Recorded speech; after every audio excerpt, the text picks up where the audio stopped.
Assalamualaikum. Today our group will present our assignment on least square regression analysis, where we compare linear regression and polynomial regression using the Alaska pipeline dataset. We will explain our methodology, mathematical derivation, results, error analysis, and finally determine which model best fits the data. This project was completed by our team member. First one is Muhammad Farez Daniel bin Zakaria, Uthman bin Ramlan, and me, Wan Muhammad Fakhreel Abid bin Wan Hasbi. So we begin with the introduction.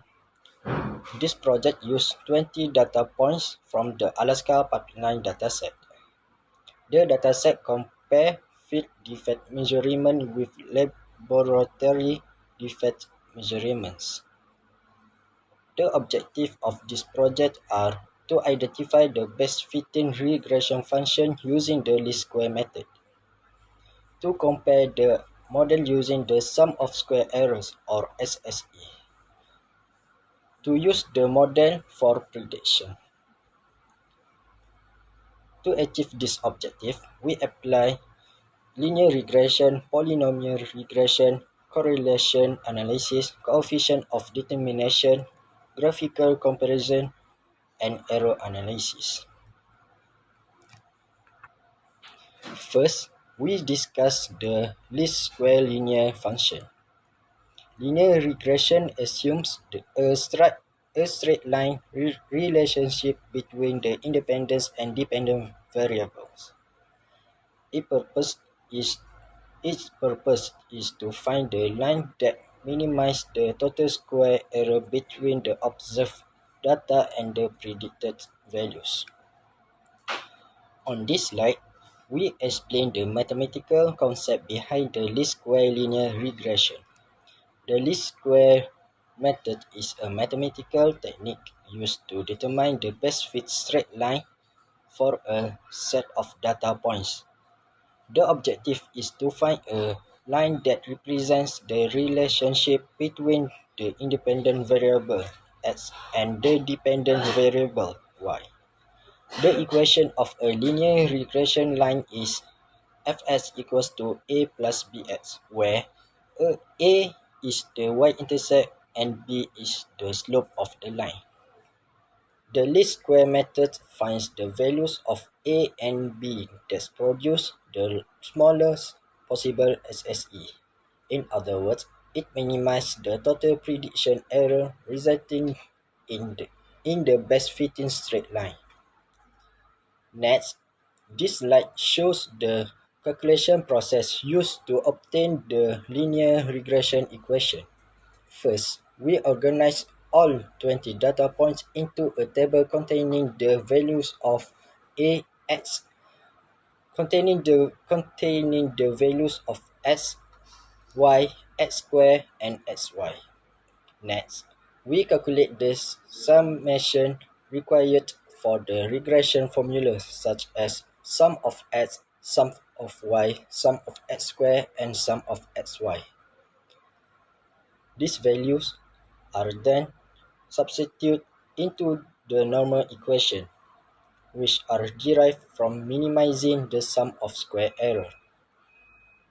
The normal equations are solved simultaneously to determine the two unknown coefficients, A, which is the intercept, and B, which is the slope.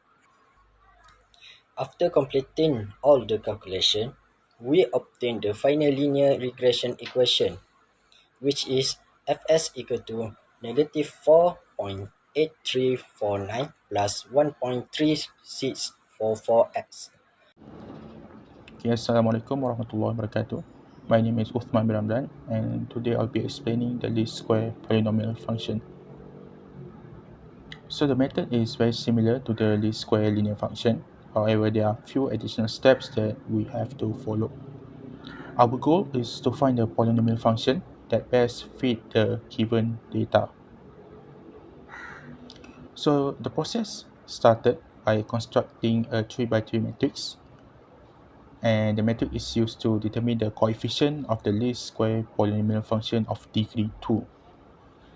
So to build the matrix, we first have to calculate many summations: the sum of x, the sum of x squared, the sum of x cubed, the sum of x to the power 4, the sum of y, the sum of xy, and the sum of x square y. So after we find all these values, we simply substitute them into the matrix as shown on the slide, and after that we solve the matrix to find the value of the coefficient. And after we use the calculator, it turns out that a naught is equals to negative 2.14, a1 equals to 1.16, a2 equals to 0.00287. Finally, we substituted these coefficients, this value, into least square polynomial function to obtain the best fit quadratic equation for the data, which is fx equals to negative 2.14 plus 1.16x plus 0.0029x squared. Moving on to the graph comparison, as we can see, these two are the best fit linear and quadratic equation for the data. And the curvature of the polynomial function cannot be fully seen here because they look the same. They both look the same due to the small scale. But if we put them side by side on the next slide, we zoom out, we can conclude that the difference is quite noticeable, especially at the large scale.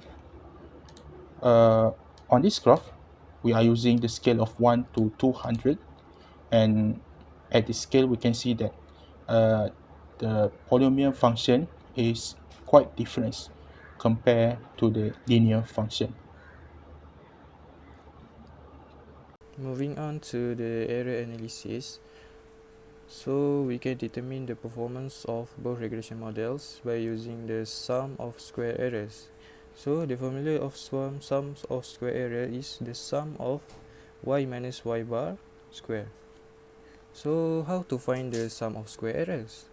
To find sum of square errors for linear regression, we take the field defect size from the raw data table, and then we find the approximation of lab defect size from by using the formula that we got earlier, which is fx minus 4.8 plus 1.3644x.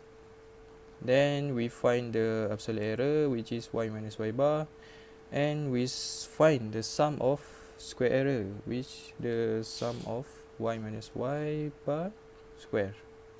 Same goes for polynomial regression. We take the x and we find the approximation lab defect size, and we find the sum square errors. The formula to find the approximation lab defect size is negative 2.14 plus 1.16 plus 0.00287 x squared. So in conclusion, both models successfully describe the relationship between field and laboratory defect size. For linear regression, we obtain the value is 1560. Meanwhile, the polynomial regression we got 1550. Since the polynomial regression degree of two models produce the lowest SSE, therefore it provides a slight more accurate to the fit dataset. That's all from us. Thank you.